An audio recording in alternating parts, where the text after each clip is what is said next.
As you can see, our kids are in the room with us. That is our intent. Moving forward, that we have one big prayer together. We have our Tiago, our Bruno. I think I see Bruno. Yeah, there he is. And Diego, Raphael, and all the inner children, all your inner childs that are here present here today. So, with that, we dismiss the children to go to the class. Oh no, you can't. um, you can go with Miss Agnes. Yeah. And today we have Leo back again with yet another parable. And I bet none of you have ever heard this parable before. But let us listen with an open heart as if we never have, because there's always something new to learn. Leo, please.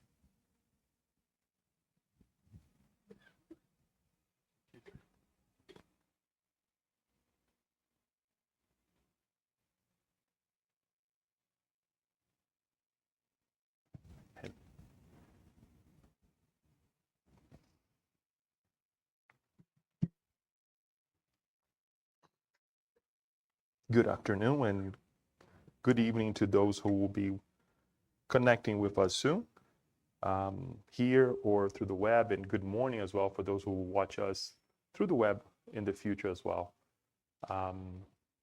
Daniel, there is a little bit of, I would like to start by acknowledging our dear friend Paula, who previously have told us, we talked about this before, Leo. We presented the parable of the prodigal son before. And I say, no, I don't think so. But we have to acknowledge the resources that we have around us, the women around us that can remember, all the things that men cannot, right? So we have to. So we have had, and I'm pretty sure that she even remembers what was I was wearing at the day as well. But I'm pushing a little bit. But in any case, I mean, we have presented. It was actually I did find, and I think it was a meeting during December of 2022. So it's about a couple of years now. It's about for us to revise it, right, or to go back to it and analyze again. And we will do in a different way. And what we have prepared, it's actually well. Let me take a little bit back here. I'll try to be brief so we can get into what's really important. When we prepare these messages, is we study. Obviously, we dive into the different elements that Spiritism brings to us, not only in the codification straight into the codification, but also the works of André Luiz, the works of Emmanuel. Emmanuel is a great resource that we have in the collection Living Spring. If you take a verse of the parable, for example, or if you look, for example, Luke chapter 15, right, you will be able to see that in all of the books, and you can download the book and you can search for that specific chapter, and you will see that Emmanuel will analyze a verse of Luke 15, perhaps verse 13. He will take that excerpt and then he will give that explanation, right? That is one of the things that we do when we bring these teachings here. But today is a little bit different. We're going to analyze this a little bit under the lenses of John de Angelis on a book entitled In Search of the Truth, which is actually a book in Portuguese. It's not in English yet, unfortunately. But it is something that hopefully we will have in English as well, so that we can have we can present this again, or study the book as well, because Joana de Angelis takes not only this parable, but two other ones that we're going to talk about it, and brings her view with the help of the psychologist Carl. The name is lovely. Carl Gustav Jung, right? Where he, as we all know, he takes a deep dive on the idea of the balance of the unconscious and the conscious, right? analyzing the self, analyzing the ego, right? And the shadows that we have as well. And it's an amazing work. I don't have words to describe it. And for that, I cannot bring the whole thing because we would be talking for several hours here, right? But it is a beautiful book. It's an amazing book. Again, for those of us for those of us who speak Portuguese, I mean, it's there. We can buy the book and read it. But we'll try to bring some glimpses of what she brings when she's talking about this parable and the other two as well, very briefly.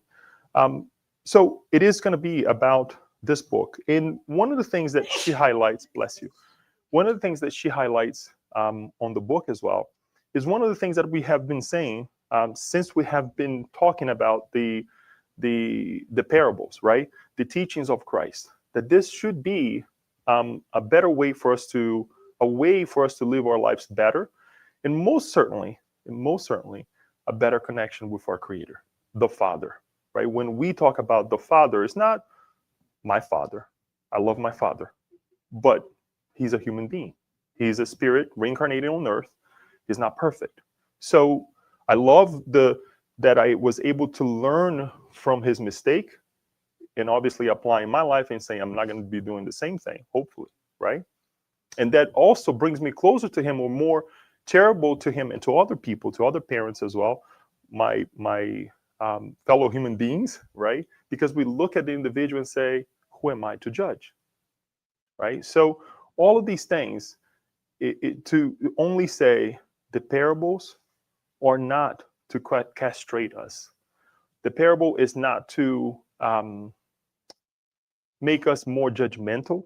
The parables are not for us to live a life that we, as we will see here, and look at a specific situation, say, this is wrong, this is horrible. Because at the end of the day, who are we to look at a situation and say, oh, I would have done better? We wouldn't. Who knows? Perhaps yes, right? But most of the time, if we look at it, just the anxiety that we get when we read these things sometimes, right? It's, when I say anxiety, in the good way, right? It's definitely an indicator that we're not better than these individuals, even today, over 2,000 years ago, after, right? So the idea is for us to look at it and have a better glimpse of life. How am I connecting with God? How am I connecting with me, with myself? How am I connecting with my brother, my sister, right? Those who live around me, right? So that is the idea, and I hope that we can bring this enlightenment, that we can free ourselves more and more, right? And more to come as well as we bring other teachings. For right now, we're kind of dying down on the parables. I think we covered enough, right? But the teachings of Christ, they're eternal, and there are many, many, many of them. Going back to the parable, this parable can only be found on the Gospel of Luke. As you can see, Luke chapter 15, verses 11 through 32. It is a continuation of Christ telling us three parables, and we have studied them, right? The first one is the lost sheep. The second one is the lost coin. And then the third one is the prodigal son. If we recollect, if not, I'll give a brief description here. They have something in common, or a couple of things in common. Something was lost, something was found. And there is a rejoice, right? There is a moment of rejoicing, right? Once the sheep is brought back, we're all together, right? The one guarding the sheep, he's happy again to bring that one sheep, right, that was lost. When the women loses the coin, loses the money, whatever value we're putting to it, she's happy and she's calling others. And we also have the figure of a man being called to rejoice with her because she found the coin. She found what was lost, right? And we use the idea of the coin, the drachma, right, to illustrate, because we, materialistic the way we are, right, we give a lot of value to money, right? So Jesus said, you know what, pertinent to use the coin, the lost coin. And in this case, the parable of the prodigal son. We see that we will see that there are two sons, brothers, right? That one leaves, the other stays, and we will see a little bit more of how they relate to one another. The one brother with the other, right? The brothers, obviously, with the father. So what I would like to do is to take the time to read the parable, and then I'll ask a couple questions, and then we'll dive into the younger son, and then we'll dive into the older son. Obviously, because one relates to the other, we may have to go back and forth with one another, and especially when we're dealing with the relationship between one of the sons with the father as well. So this is what Jesus told us. There was a man who had two sons. The younger one said to his father, "Father, give me my share of the estate." So he divided his property between them. Not long after that, the younger son got together all he had, set off for a distant country, and there squandered his wealth in wild living. After he had spent everything, there was a severe famine in the whole country, and he began to be in need. So he went and hired himself out to a citizen of that country, who sent him to his fields to feed pigs. He longed to fill his stomach with the pods and that the pigs were eating, excuse me. But no one gave him anything. When he came to his senses, he said, "How many of my father's hired servants have food to spare? And here I am, starving to death. I will set out and go back to my father and say to him, 'Father, I have sinned against heaven and against you. I'm no longer worthy to be called your son. Make me like one of your hired servants.' So he got up and went to his father. But while he was still a long way off, his father saw him and was filled with compassion for him. He ran to his son, threw his arms around him, and kissed him. The son said to him, 'Father, I have sinned against heaven and against you. I am no longer worthy to be called your son.' But the father said to his servants, 'Quick, bring the best robe and put it on him. Put a ring on his fingers and sandals on his feet. Bring the fattened calf and kill it. Let's have a feast and celebrate.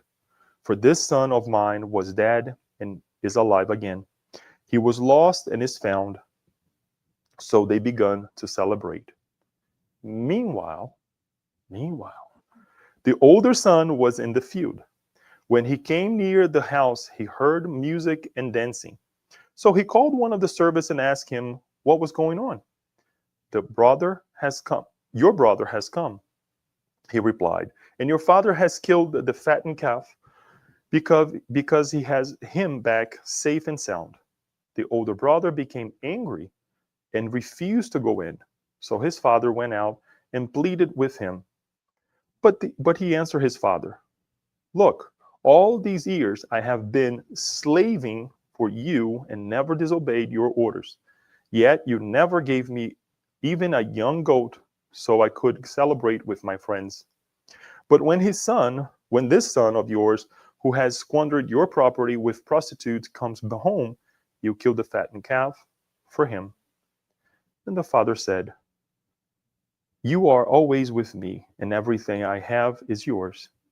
But we have to celebrate and be glad because this brother of yours was dead and is alive again. He was lost and is found.'" Pretty long, but we get the picture. And here's my question to you. And this is the moment that we can say it. If you don't want to say the second part, it's okay. But my question to you is the following. Who do you identify the most with out of these three characters? And why?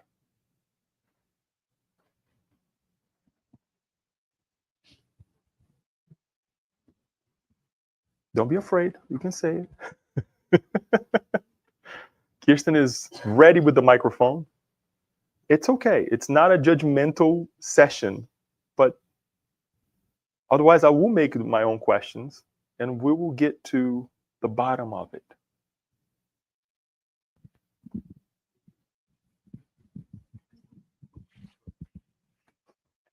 So, with the oldest. Don't leave.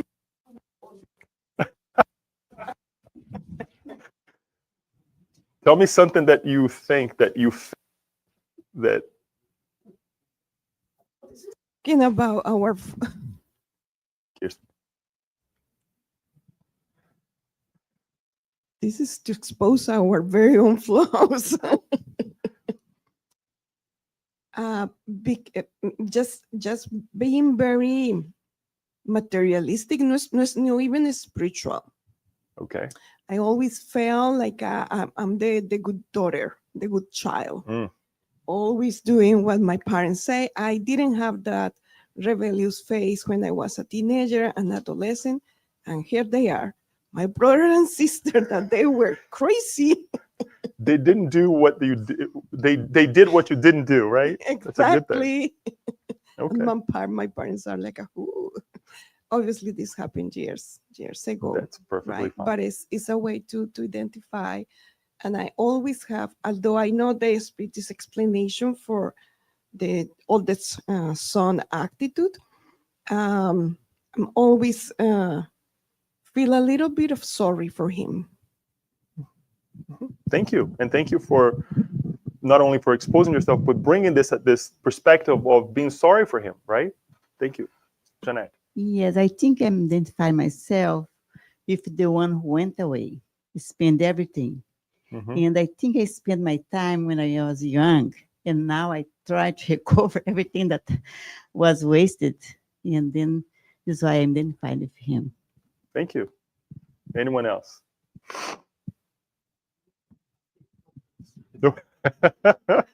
Everybody's scared. Well, there is one thing that I am. Kirsten, please. I identify with all of them a little bit. Okay. Good. Yeah. Any reason why? Just because I have different parts of me that I think I feel like can identify with them, like a little bit of the prodigal son, a little bit of the older brother, a little bit of the father, being a parent myself. And so kind of having this 360 view of like at some point, we've all been one of those things, or maybe one more than the other. Thank you. Thank you. Great. And thank you for your perspective as well, because it gives us the ability to experience some of this. And again, I think all the three of you and all of you who are thinking too, because we know we identify with one of them. But one of the things that I'm glad that none of you just said, I identify with the Father.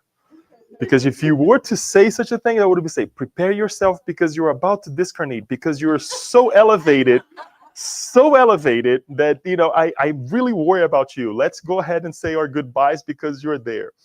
But that it was not the case. And this idea of this, thank you, of this 360 view of looking at things from different perspective is basically what we were trying to accomplish, right? Is to analyze these different elements here and say, how can I live better?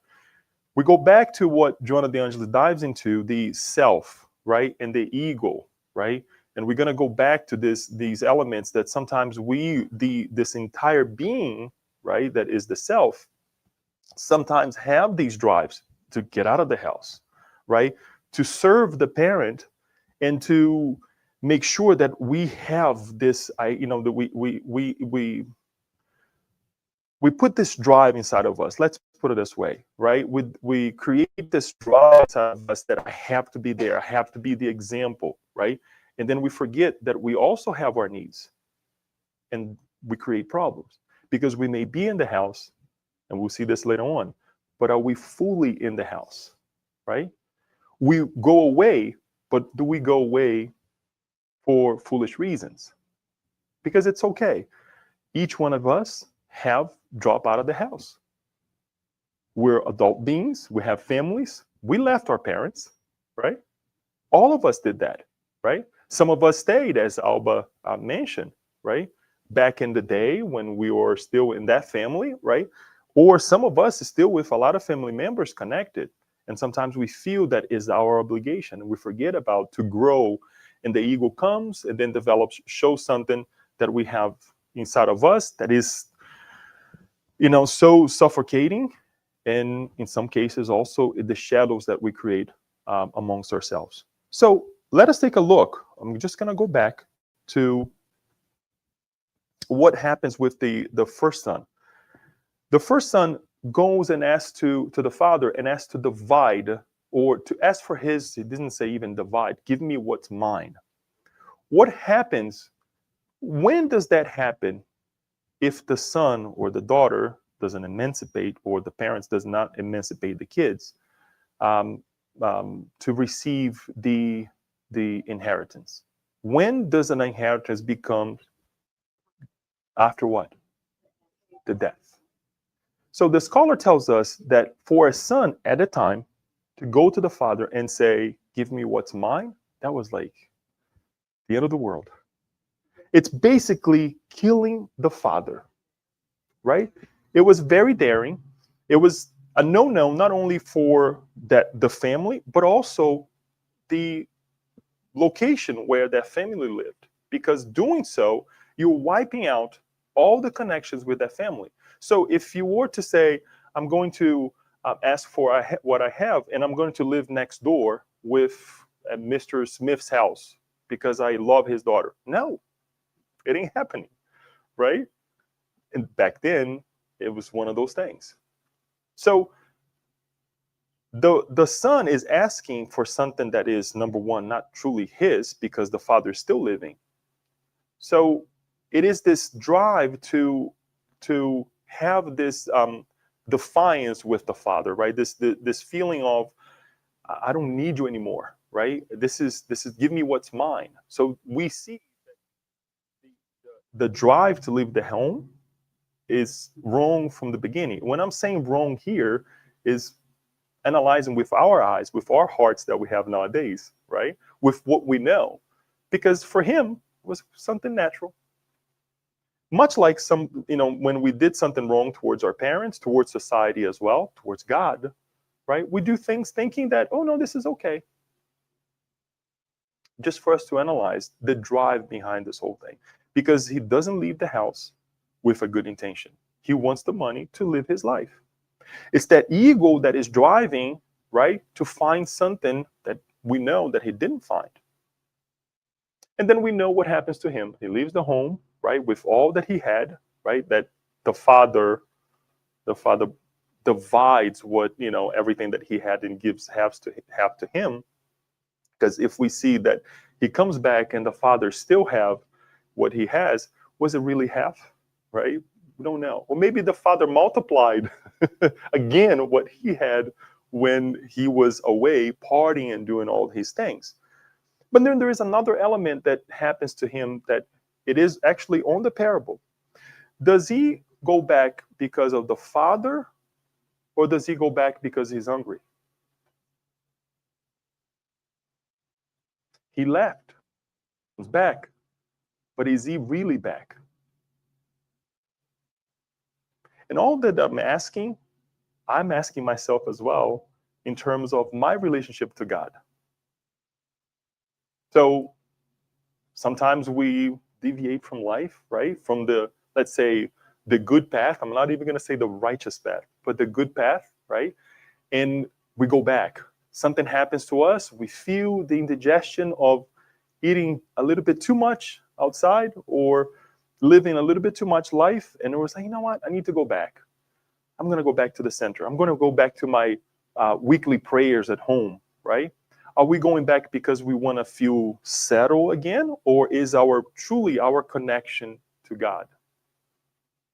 So we have to analyze these traits that we have inside of us. We have to analyze the ego saying that, look, I want to do this. And it's not to repress. I'm not saying to repress. I want to do this, but for what purpose? What is the need? And it's okay to feel these drives because we're not perfect yet. It's perfectly fine to have the drive to do things that even society may deem, let's say, not good, right? And there are a lot of things that we may sometimes think that perhaps it's not even lawful, right? But it crosses our minds, it crosses our hearts. But then we have the parameters of life, thank God, right? Calling us to say, don't do this. We have examples like this that is actually reminding us not to fall into the same temptations. But we give a continuation to this. So when we get to the home, he says what? I am not worthy of being your son, to be called your son. I want to be your servant now. But what does the father do? It's a reappropriation of what he was before, giving him back the identity of a son, right? By giving him a robe, by giving him a ring, right? Shoes, not having shoes. And we see again the figure of the father, even though the intention of the son was not to be with the father, he wanted to have food, right? But the intention was, okay, so the intention was to have food, but the father was like, it's okay. We will provide, and you will be part of the family. And mind you, Jesus was telling this to a society that living. So sometimes it can be hard for us to see this and to connect with this, right? But we see this idea of reconnecting with the Son and with one another when we have a lost person in our lives, right? And that goes back to what Kirsten was saying, right? Seeing a little bit of this Father in us and saying, let's give some grace, right? What he did some time ago, right, was not right. But what can we do? How can we exemplify that perhaps if one day he has a do the same thing?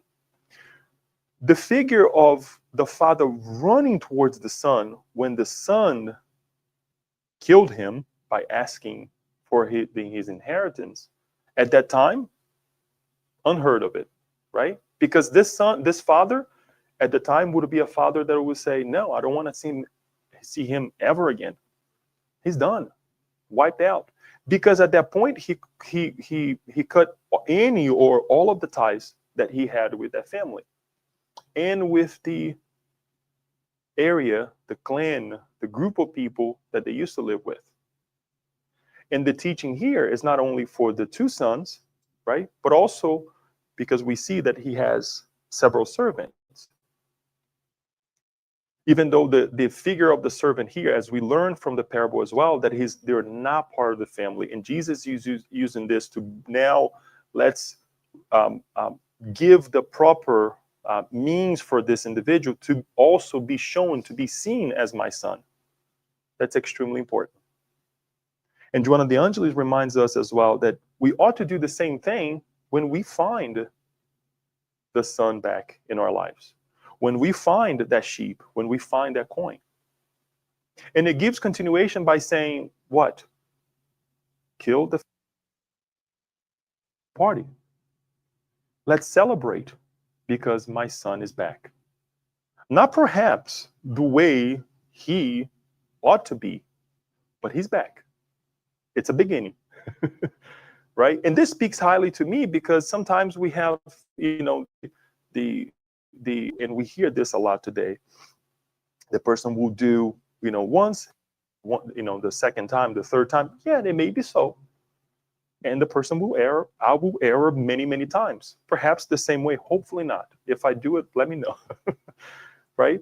And we forget to give that ability for the person to go back to their senses. Right?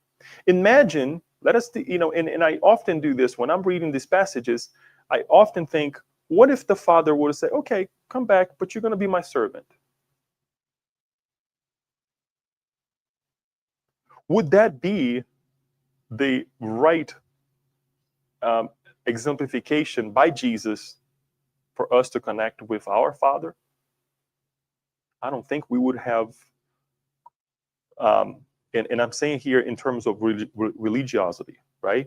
Not religion. Christianity right, in terms of following Christ's teachings the way we have today. Not at all. Because the Father that I like to believe and that Spiritism brings to us as well is not the Father that condemns, but it's the freeing Father that is saying, here are the elements. Here are the laws that are inside of us. We have free will, right? We have a choice. Joanna de Angelis reminds us on that chapter that we just read, chapter 122, to be ourselves. It's not that I'm going to be more that I have to be or less that I'm going to be, but for us to look at these drives that we have inside of us, to leave, to go, right? To let me live my life, right? And say, what am I doing? So that the consequences of my actions will not be of create difficult situations for other in their lives as well. So we see the connection with the Father here.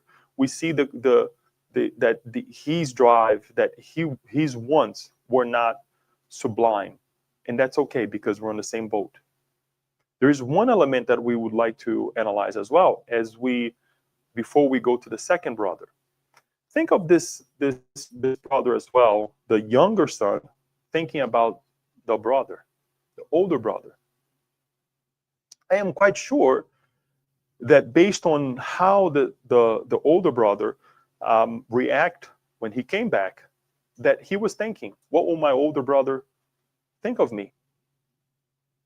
Alba, if your younger sibling were to leave, right, you would be like, now you're coming back? Wouldn't you? Because I would. And I'm the opposite. I'm actually the youngest one, right? So in when we look at our connection, but he had the drive to say, I'm going to face that. Whether it was for a higher need, whether physically because he was hungry or not, but he actually had the guts to say, I'm going to go back. And then I'll finalize this with this whole thing. He had the gut to leave, guys. Because sometimes we stayed with this or that situation. We live with this, let's say, with this box in our lives because we are afraid to make a decision. And sometimes we're simply lazy to live that situation, to say enough is enough. So I don't blame him, not at all. Now, we know the consequences, but I admire in the position of saying, I want to leave. I want to see what the world is, right? God knows what he had in mind, right? But sometimes we live enclosed with the Father, and we're going to see this with the older brother. But are we truly there? The same way that the father, that the younger brother had to face, probably thought about what my older brother would think, right? What was the son or the older brother thinking within himself? What if I were to do the same thing? What if I were to leave? He didn't say that. But what did he say? I'm here this whole time and you're never giving me anything. And when he says that, I'm jumping a little bit now because it connects, right? And I want to go back here.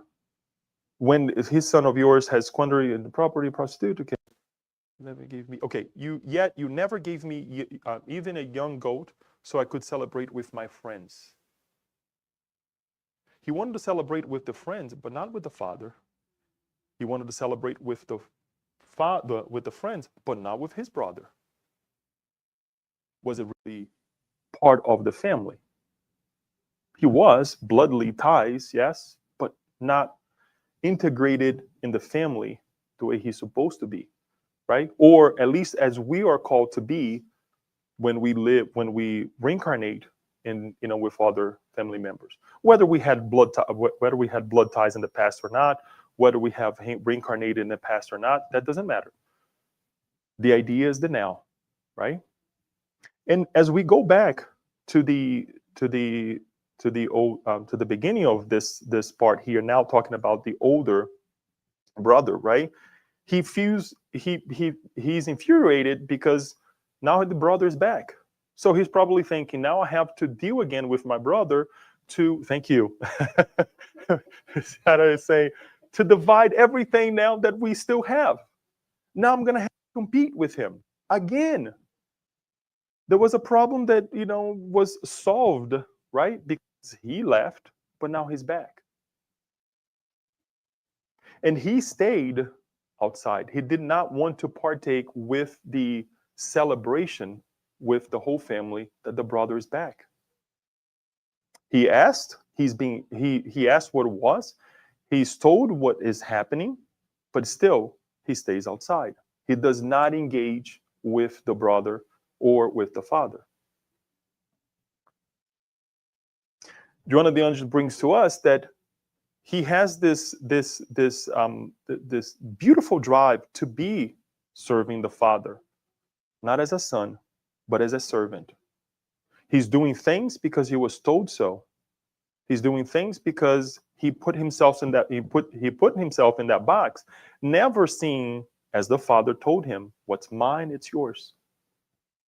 But he saw himself just as a servant, not really give him the chance to be part of something. And we do that in our lives as well.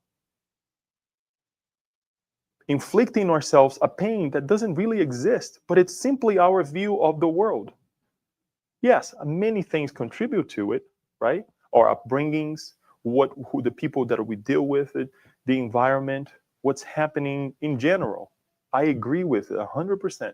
But at the end of the day, the ego that is driving us, or the shadow, as it is happening with the older brother, now bringing alive of something that the father never seen.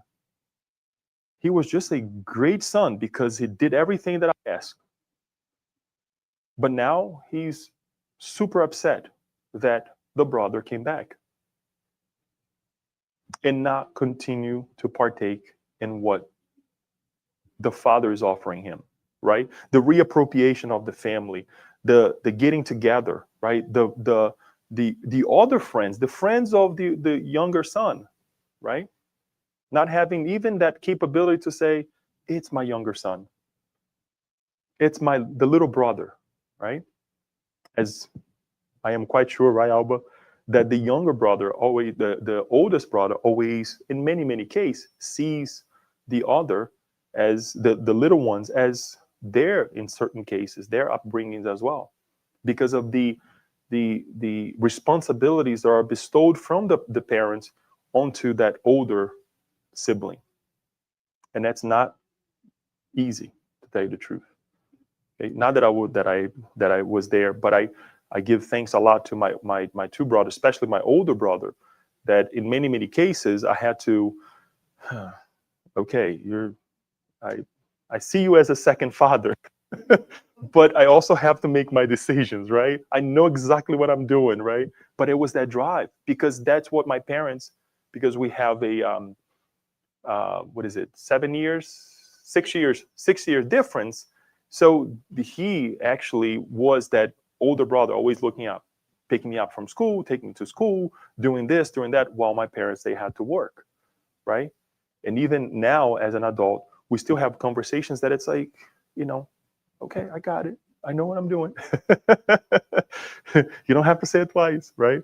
But it's that responsibility, right? But here's a little bit different, because he didn't see the little brother that way. He didn't want to partake with this idea.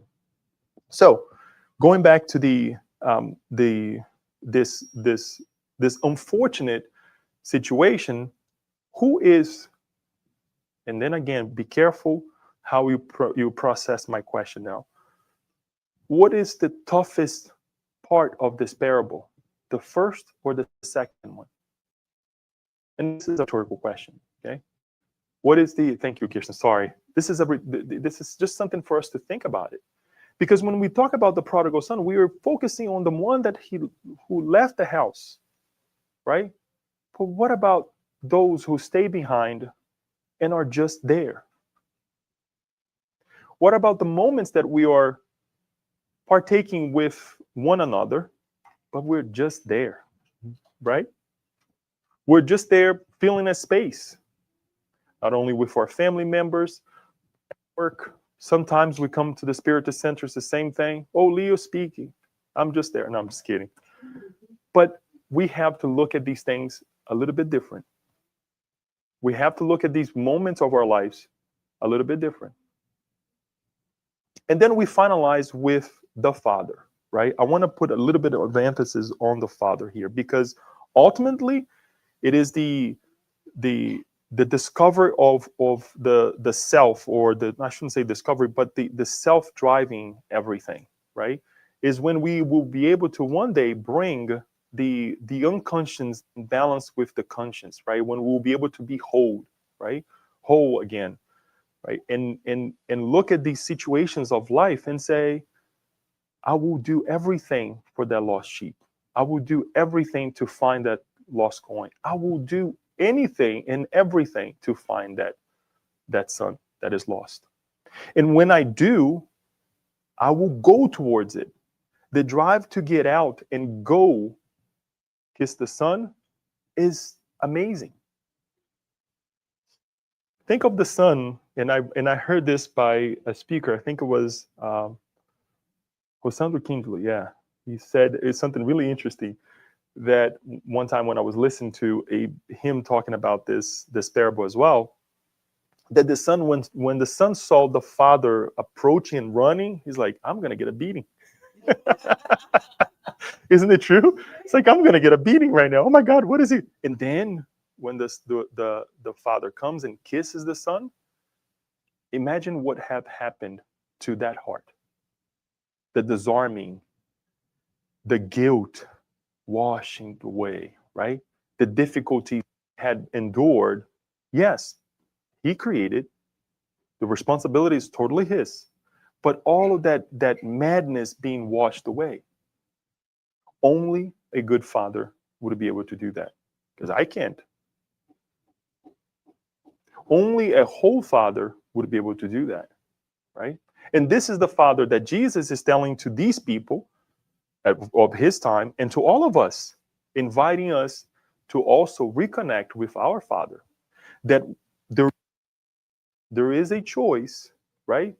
There are possibilities that when we lose ourselves, that we can be found. But we have to want to. If we go back to the younger son, we will see that he came to his senses. He said, whatever drive it was, we already talked about it. But he came to his senses and said, I'm going to go back to my father's house, no matter what happens. No matter if I have to see my father, my older brother, whatever, if he's going to accept me as a son or not. He didn't even connect with the idea. He did say, I don't want to be the son, but I want to be a servant, right? He wanted to go back to that life again, but he had the drive to do so. And we also have been there, right? We also have been there. When the second son comes to the father, questioning him, what are you doing? Well, think about it. It's his property. He does whatever he wants. It was not there. He actually, the father in this case here, created everything, multiplied everything. There is a labor from the kids, yes, but if it wasn't for the father, they wouldn't have anything. Because if there were servants, those servants didn't have the same, let's say, upbringing or options in life or conditions in life. But the father created everything. And the father tells the son, what's mine, it's yours. So what is our connection with the Father, our creator? What do we see? There are moments of our lives that we go back and say, what are you doing? Why do I have to endure these people around me? Why do I have to endure this job? Why do I have to endure whatever we're going through in life? The difficulties of the physical body. The answers of God, right? I hear it, But the Father is saying again, calm down. Take your time. It's going to get better, right? There are other ways to see life. There are other ways to see your brothers and sisters, right? And then we're called to reconcile. And then we're called to, let's partake on this celebration. It may not be your celebration the way we want to celebrate, but let's partake in the celebration of life, not only your life, but everyone else. And most importantly, the celebration of the return of a lost brother. And the brothers and sisters here, we would like to say the brothers and sisters of the world as well. As we expand the idea that it's not just my blood type brother and sister, right? But everyone else that is around us. I dare to say something that I would never think that that I would hear, but if you read the book, Joana de Angelis, and I'll use this to finalize, he tells us that Jesus is the prodigal son of love because he left the house of God, right? To come to us, to partake with us, to be with us, and he goes back to the Father, right? It's a different perspective in life to remind us that it's okay to leave the Father's house, right? It's okay to go and do whatever we have to do if we have a purpose in our hearts. And obviously that purpose has to be positive, has to be not of this world, right? But for us to grow and help others grow as well, because that's what he did, right? So there's nothing wrong leaving the house. There's nothing wrong staying in the house. But what is the purpose? Are we doing forcibly? Are we doing because we're just there to get a tap in the back or a paycheck of being, or a title to be the older brother or the younger brother, whatever, right? Or to be the husband, to be the wife? No, it's not just about a title. It's not just about filling up a space, but to communicate with one another, to be with one another. When I say communicate, it's to, look, I'm upset. I don't like this. I don't like that my brother left us here by ourselves, right? If the older brother have had this conversation with the father prior to this happen, things would have been better. But it seems that he never did. If the younger brother were to say to his father, look, I'm having these thoughts, I would like to get to know the world, the father would say, let's ponder about this. It is a possibility. We can go ahead and break everything, but this may be the consequence, this may be the other consequence, we don't know. But you have a choice. Things would have been much better. But Jesus, knowing us, being the prodigal son of love that he is, right? He does what? He tells us the parable just as it usually happens. Just as we see unfold in our eyes, in our lives as well. Nothing different. It only changed the zip code. It only changes the zip code, right? Obviously not to this extent, right? We hope not. But it happens to all of us.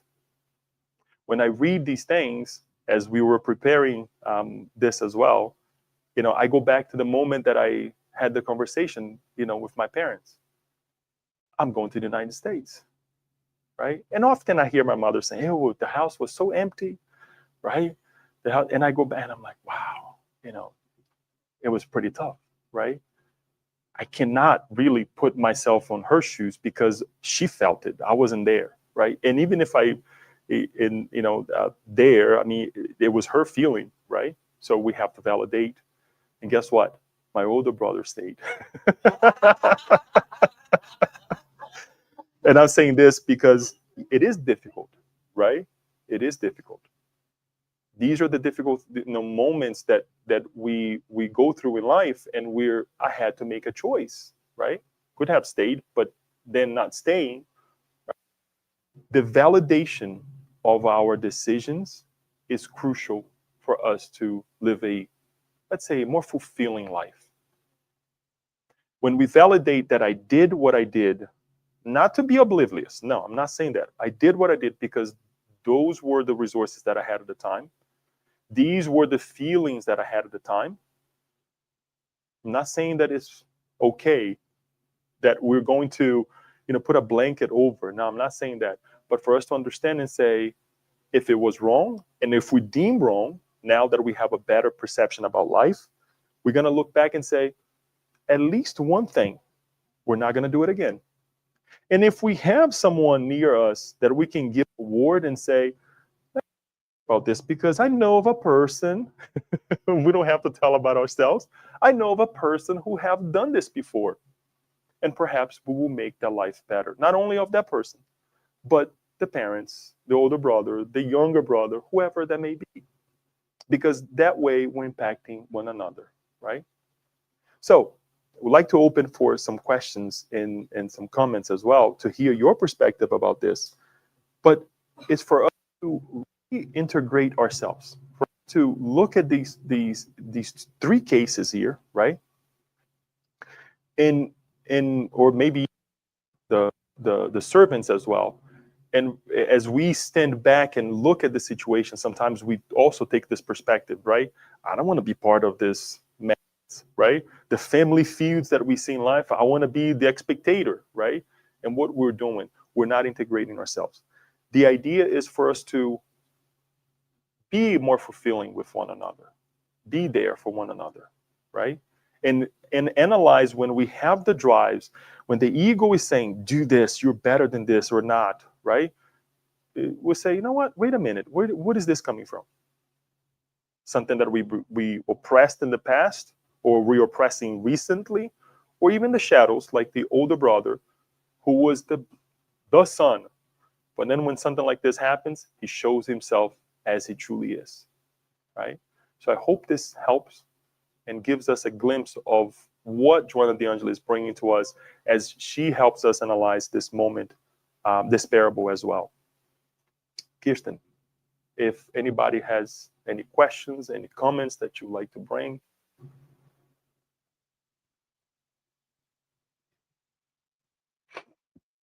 Here comes the older sister. I want to clarify that I'm the middle sister, the middle person, but I'm talking about my sister and I. Leo, can you go back to the previous slide, please? Mhm. Under line 20, right? Okay.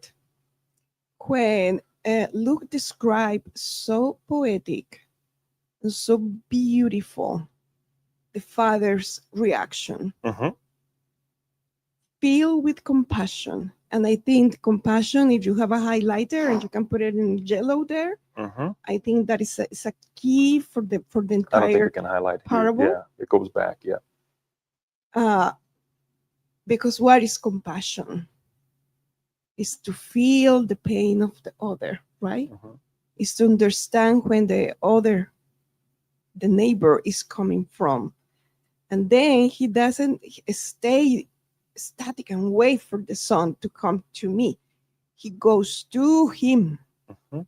and hug him and kiss him, which is a very rare reaction for a father at the time, right? Because they have their roles. It's most for a mother, let us say. But that really called my attention. And also it called my attention that in the whole parable, the only character that is full of compassion and love is the father. Mhm. The father loves the two sons equally, right? Because he welcomed the prodigal one, and Mhm. celebrates. And everything that he has is of the older brother too. It doesn't seem like there is love between the two brothers. Probably they will learn afterwards, Mhm. but it's a constant there. It is the love of the father pulsating and moving, reuniting these two individuals in his home.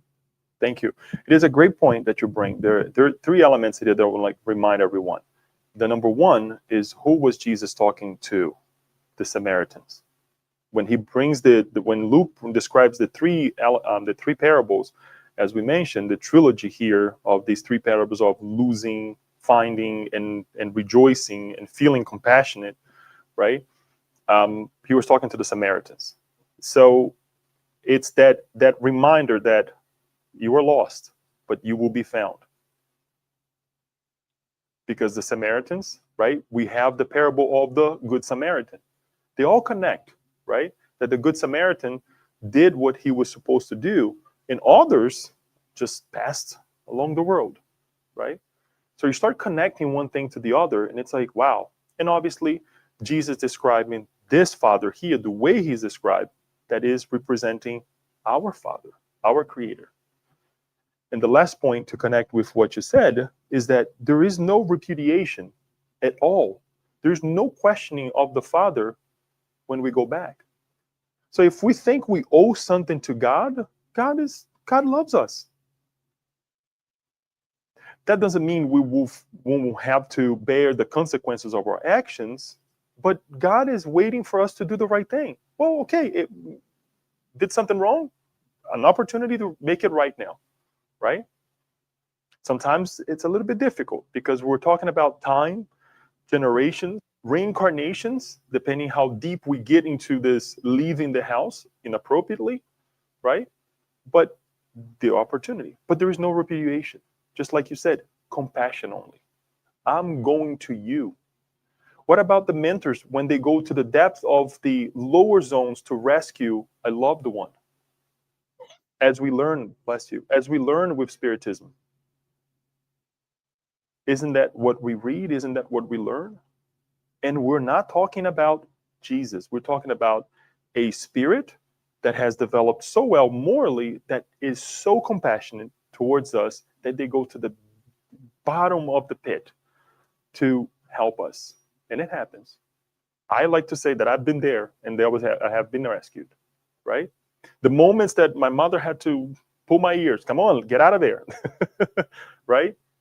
You dig in a hole, get out, right? And my father as well. So why not look at God in a different way? Thank you, Abba, for the reminder. Anyone else? Paula, please. Yes. Speaking device. Welcome to the speaking device. Does this work? Okay. It is working, yeah. What I've been reflecting on is the evolutionary leap in this parable, because we move from an eye for an eye and a tooth for a tooth. Mm-hmm. You would think when the prodigal son came home, he would be punished in some form. That to me is the Old Testament way of handling stuff. Mm-hmm. But Jesus is bringing this new leap of unconditional love and forgiveness, which is startling because we're still working on this now. When you look in our society, we still have a fair amount of people doing an eye for an eye. Mm-hmm. And the other thing I was thinking about was the old way again. When you get punished by some authority figure, you can say to yourself, I had it coming to me, but you can still be mad about it. Mm-hmm. But when the newer authority figure just says, I love you and I forgive you, there's nobody to rebel against anymore. You're left with yourself, which is where you always need to be left, with yourself. Mm-hmm. Amazing. Thank you. Thank you. There is the before and the after, right? One society where God was presented to us as no, don't do this, thou shalt not, right? And that's nothing wrong, because if we were to still live under the 10 Commandments, we would be a better society, still much better society. So I'm not saying that's wrong. And then we come with Jesus and give the sleep, as Paula said, that things are like, no, yes, don't do, because they kept, many of the teachings were kept, but now it's saying, but do it this way. And then Spiritism comes and gives us what? Watch the consequences. Because there is reincarnation, right? In a good way. There is reincarnation. There is a new beginning. But it is so true that, yes, we have this leap, that we have this new, this capability now to say, wow, God just accepts me the way I am, with my flaws and my mistakes. also with the good that is inside of me because I have conquered A, B, C, right? And I don't have to blame anybody else for what happened and what it will happen from now on if I take a different approach, obviously, in life, right? And reconstruct my life. So very well. I am glad that you mentioned that, you brought that analysis as well. Kirsten. We also have to think, you know, Joanna says in Happy Life that we are always an example for someone. And I think I've never thought about this into this moment, but imagine what the servants were watching, you know, seeing all this, like, whoa, like this dad is accepting him back and is killing the fatted calf, and you know, watching this whole dynamic. I'm sure they would have, you know, take home this message of love. So it was just something interesting. Just wanted to mention it.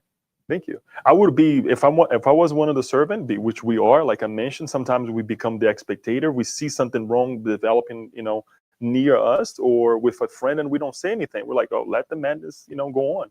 Not that we will be, you know, of the one that is like, you know, putting our 2 cents, you know, in every situation, but at least pray for the family, right? But we don't even do that. But I thank you that you bring the perspective, because it takes us out of that position of being the spectator of what's happening in the world and being oblivious to it, but also saying, you know, I cannot be the son, but can I be the cousin, right? Because this uncle is so nice, you know.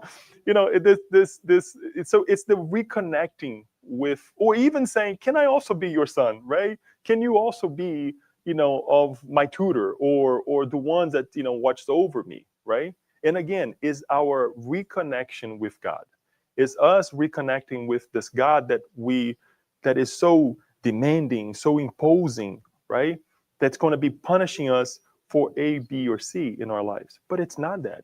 And this is what Joanna de Angelis, and this obviously is what the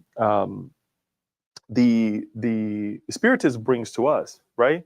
That is the reconnection with our dear Creator, the reconnection with us, right? Love yourself, right? Love others, right? And God above everything. So that is the idea. We hope that this can alleviate some of the pain in our lives. Most importantly, to all the stigmas that we have created, that we are created to be punished, or at least most of them, right? Because things don't change overnight, and I'm not saying this in a negative way. I'm saying this to myself as well. But at least for us to, when we think that we're going to be punished, no. Think of this loving Father who's running with compassion towards us, who's giving us life, who will continue to give us life, whether in this physical body, whether in the next life, and so on and so forth. So we thank you for this moment, for this retake on the prodigal son, right? Hopefully it's much better than what we had presented before. And if anything, I will finalize with this reminder of Joanna de Angelis that, you know, the moments that we have shared these parables in the past, I'm hopefully not saying, I would like to include as well the moments that I shared here, that they were not moments that castrated us. And I'm using the word because sometimes we or enclosed us in a box in a judgmental way to make us leave whatever, live our lives in a way that we are afraid to even be ourselves. Be the prodigal son, but be the prodigal son with a good purpose. Be the older son, but be the older son that is there for a purpose. Hopefully, all of us pretty soon will be the Father. That all of us will be together to, let's go ahead and rescue this person. Let's run for this group of people that we will be rescuing in the future. And it's not far, right? If we have to rescue someone, let us call one another to say, I need help. You don't have to say the full, but I need help to rescue someone, right? And we can do that now in our lives. So thank you so much. And we will go ahead and pass to the second part. We'll not have the passage tonight, but we will say a prayer and a short visualization and a prayer, so we can go ahead and be together for the event tonight. Thank you.